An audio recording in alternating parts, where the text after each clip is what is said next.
नमस्कार.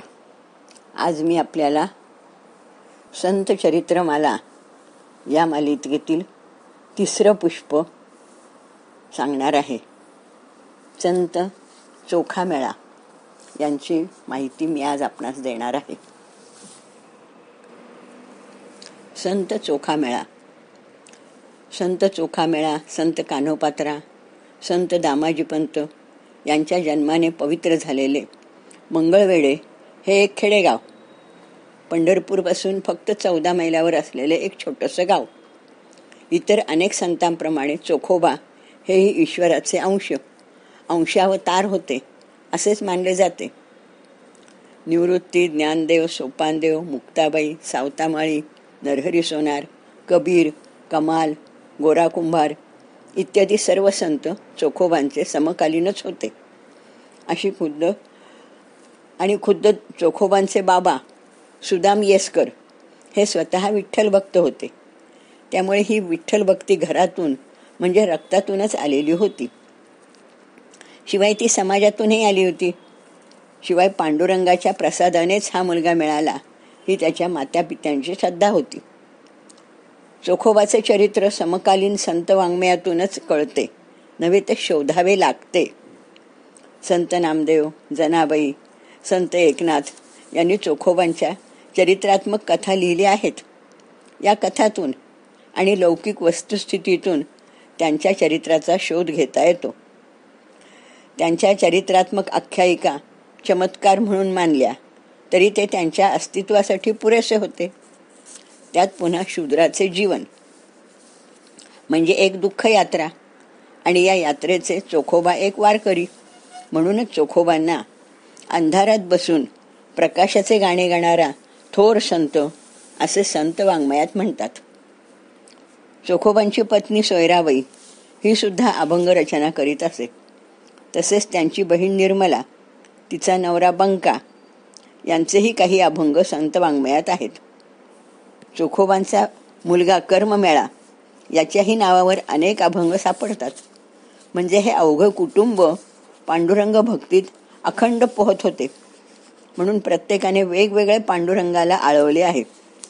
या मृत्यूलोकात सुखाची निद्रा येणे अत्यंत दुरापास्त असते. कष्टच फार, सुख कमी.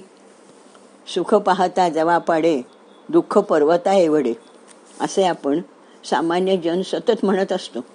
मग चोखामेळा तर महार, शूद्र नव्हे अतिशूद्र. उच्चवर्णीयांनाही चोखोबाचा सतत छळच केला. काय हे दुःख किती या यातना, सोडवी नारायणा यातून या.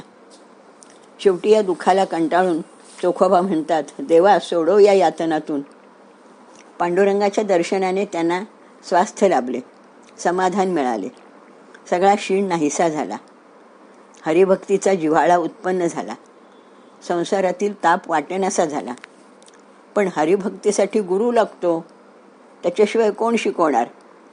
हरिभक्तीची वाट कोण दाखवणार? चोखोबा या बाबतीत खरंच फारच भाग्यवान होते. त्यांना गुरु शोधावा नाही लागला, त्याची वाट पाहावी नाही लागली. संत नामदेवांनी चोखोबांच्या डोक्यावर वरदहस्त ठेवला. त्यामुळे त्यांना नामदीक्षा दिली. मागे पुढे देव रीता ठाव कोठे, हृदयीचं भेट देही ठेव. विठ्ठल सगळीकडे भरला आहे, मग आता त्याची भेट आपल्या हृदयातच घ्यायला हवी नाही का? तो आपल्या जवळच आहे. नाही, तो माझ्या हृदयातच आहे हे त्यांना कळले. त्यामुळे त्यांचा शूद्र असल्याचा न्यूनगंड नाहीसा झाला. पांडुरंगाच्या भक्ताला द्वैत, अद्वैत, विकार, काम, क्रोध, लोभ, मोह, मद, मत्सर काहीही त्रास देऊ शकत नाहीत. अर्वाचीन कवी महिपती चोखोबांचे वर्णन करताना म्हणतात, आपुले आणि परावे बाळ, दोहीची सारखीच कळकळ. भजन करीत सर्व काळ, चित्त निश्चळ हरिभजनी.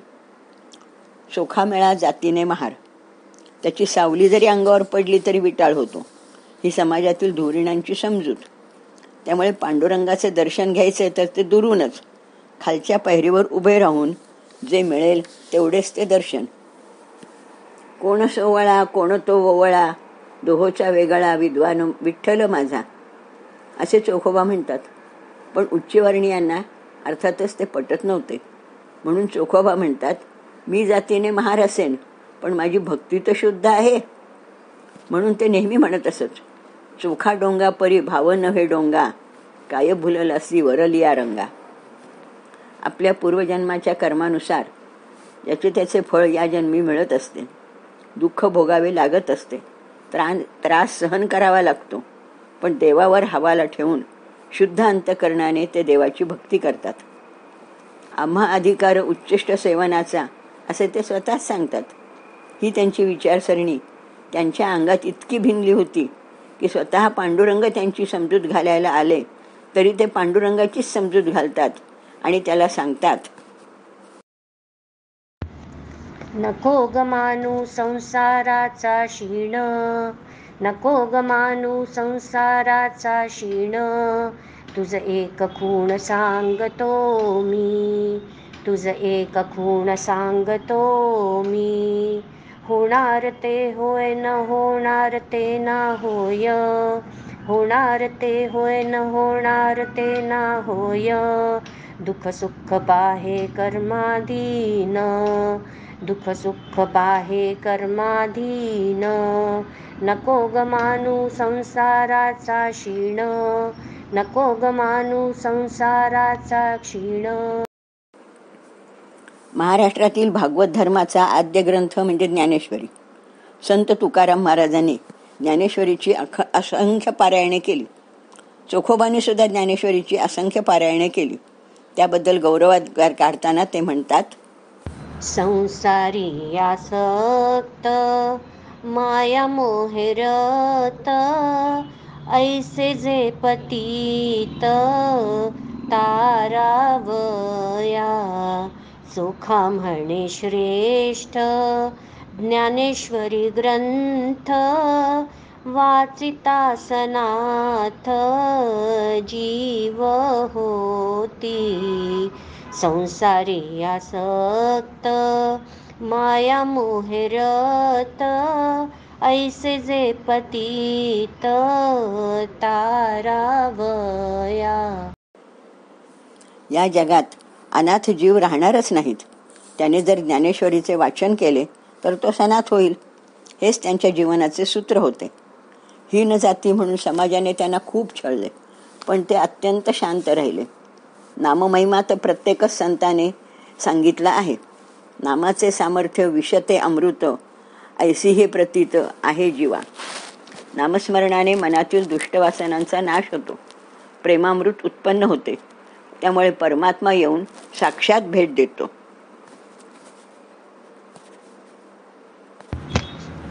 योग याग तप व्रत आणि दान करिता साधन नाना कष्ट. सुलभ सोपारे नाम विठ्ठलांचे, सकळ साधनांचे मूळ बीज. सुखाचे सुख नाही यातायाती, बैसुनी एकांती नाम स्मरा. त्रैलोक्य वैभव गोवाळुनी सांडावे, नाम सुखे घ्यावे विठोबाचे. रानात गेले, व्रत याग केले तरी शरीराबरोबर वासना येतातच. म्हणून संसारातच राहा. शरीराला कष्ट देऊ नका. फक्त नामस्मरण करा. त्यामुळे संसार करूनही कमलदलाप्रमाणे त्यापासून अलिप्त राहता येईल. पंढरीचा महिमा तर सर्वच भक्तांनी गायला आहे. संत चोखोबा म्हणतात, टाळी वाजवावी गुढी उभारावी, टाळी वाजवावी गुढी उभारावी. वाट हे चालावी पंढरीची, खटनट यावे शुद्ध होऊन जावे, खटनट यावे शुद्ध होऊन जावे. दवंडी पीठी भावे चोखा मेळा, टाळी वाजवावी गुढी उभारावी, टाळी वाजवावी गुढी उभारावी. संत चोखोबांचे एकंदर जीवन पाहता ते एक थोर विचारवंत, एक उत्तुंग समाज हितचिंतक आणि बंडखोर भक्त होते असे मोठ्या मनाने म्हणावेसे वाटते. मराठी संतांच्या भक्त संप्रदायात जातीपाती वर्णव्यवस्था यांना कधीच स्थान नव्हते. वारकरी पंथात सर्व जाती धर्म पंथाचे लोक होते.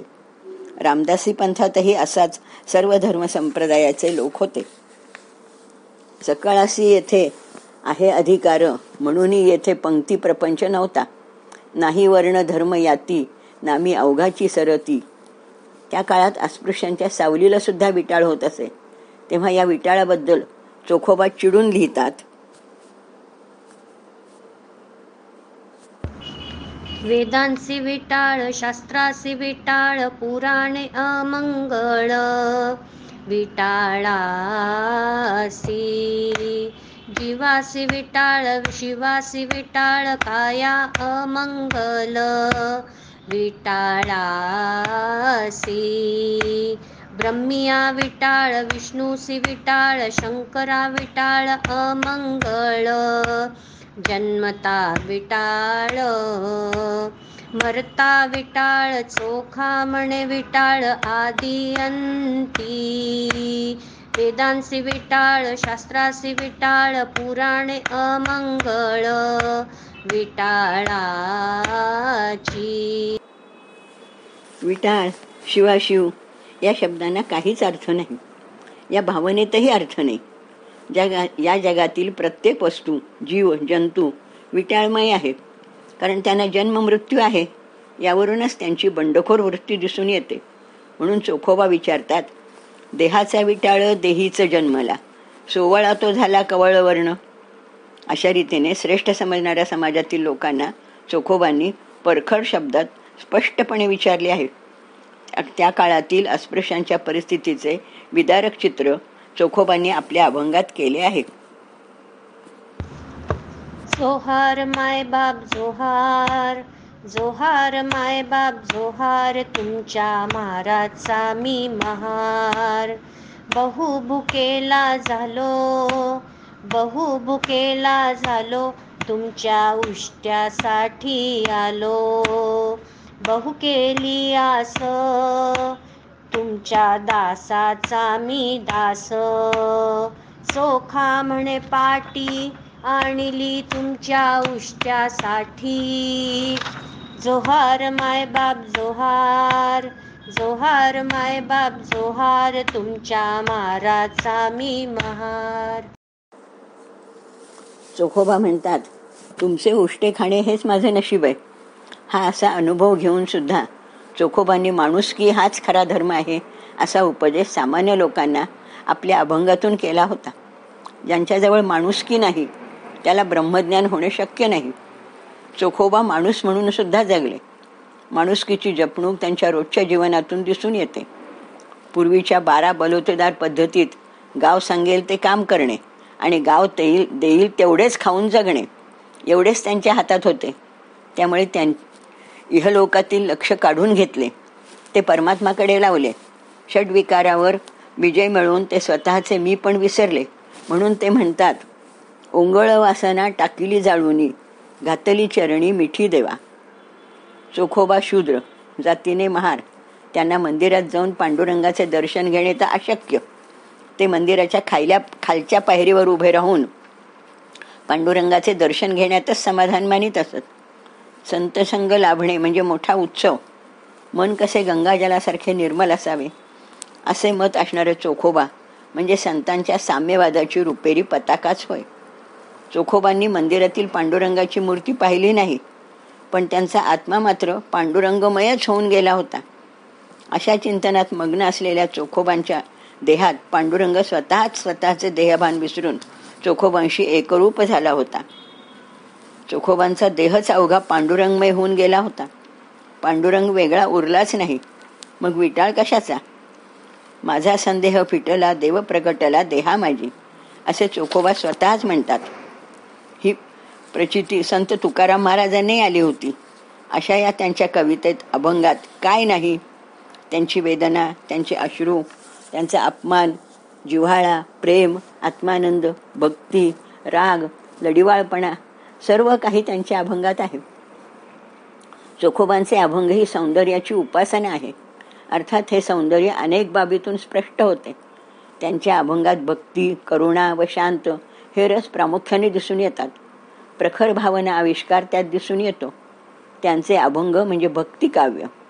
अवघा प्रेमाचा पुतळा, विठ्ठल पहा उघडा डोळा, मायबाप, जनकजननी, कन्यापुत्र, पत्नी, भगिनी या सर्व नात्यामध्ये पांडुरंग बांधला होता. असे हे पवित्र नैतिक नाते होते पांडुरंग आणि चोखामेळा यांचे. त्यांच्या अभंगात दुःख, वियोग, संकट, शोक यांचेही करुण रसात वर्णन आहे. पण त्यानंतर चोखोबा शांतपणे पांडुरंगाची आळवणी करतात. बडवे मला मारतात पांडुरंगा, तू आता तरी धावत येणारे, या शब्दात ते पांडुरंगाची आळवणी करतात. चोखोबा हे संत मंडळीमधले पहिले अस्पृश्य संत.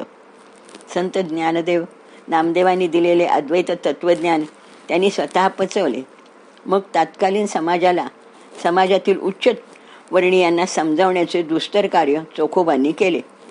चोखोबांची विलक्षण बोलकी भाषा, त्यात माधुर्य आणि सौंदर्य यांचे बेमालून मिश्रण, त्यामुळे त्यांचे अभंग सामान्य माणसाच्या हृदयाचा ठाव घेतात. त्यांचे भक्ती सामर्थ्य अफाट आहे. त्या जोरावर त्यांनी पांडुरंगालाच ऋणी करून ठेवले. त्यांचे जोहारचे अभंग म्हणजे या बाबतीतले अत्यंत श्रेष्ठ असे अभंग आहेत. हा एक नवीन अभंग प्रकार त्यांनी रूढ केला. चोखोबा निर्भयपणे वारकरी बनले. भजन कीर्तन करू लागले. स्वतः अभंग रचना करून त्याचे गायन ते स्वतः करू लागले. त्याचा लाभ खालच्या जातीतील लोकांना झाला. ही गोष्ट संत मंडळीस खरोखर फारच गौरवास्पद आहे. त्यांची संत परंपरा श्रेष्ठ आहे. त्यांच्या कुटुंबातील प्रत्येकाने अभंग रचना केली हे विशेष.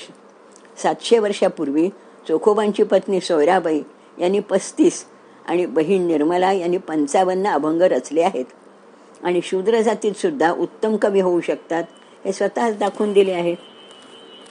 सुदामदेव आणि सावित्रीबाई या दाम्पत्याला कोरेगाव येथे पांडुरंगाचा प्रसाद म्हणून हा बाळ जन्माला आला. म्हणून त्याचे नाव चोखामेळा. चोखा म्हणजे पवित्र आणि मैला म्हणजे पापी, असा हा शूद्र जातीत जन्मलेला चोखामेळा. चोखोबांचे बाबा वेस्कर होते. वेस्कर म्हणजे पाटलाचा हारकाम्या नोकर. गावचे काम 24 तास त्यांनी करायचे आणि गाय देईल तेवढंच खाऊन जीवन जगायचे. असा हा जगण्याचा विदारक अनुभव चोखोबांनी स्वतः घेतला. पण त्याबद्दल कधीही कडवटपणा येऊ दिला नाही. अंधारात बसून प्रकाशाचे गाणे गाणारा संत असे चोखोबांचे वर्णन करतात. त्यांच्या नावावर 352 अभंग आहेत. ते सर्व अनंत भट या ब्राह्मणाने लिहून घेतले होते. मंगळवेढ्याला गावकुसाचे काम करण्यासाठी पाटलाने सगळ्या महारांना तेथे नेले होते. बरेचसे काम होत आले होते. पण एक दिवस काम चालू असतानाच ती गावकुसाची भिंत अचानक पडली. त्याखाली अनेक कामगार दबले गेले आणि मृत्युमुखी पडले. त्यांना कोण बाहेर काढणार? महार न ते. वैशाख वद्य पंचमी शके 1260 या दिवशी हा प्रसंग घडला. त्यातच एक चोखोबा पण होते. पण इकडे पांडुरंगाला आपल्या भक्ताची दया आली. त्याने संत नामदेवांना चोखोबाच्या अस्थी आणण्यासाठी प्रेरणा दिली. पण तेथे खूप महार मृत्युमुखी पडले होते.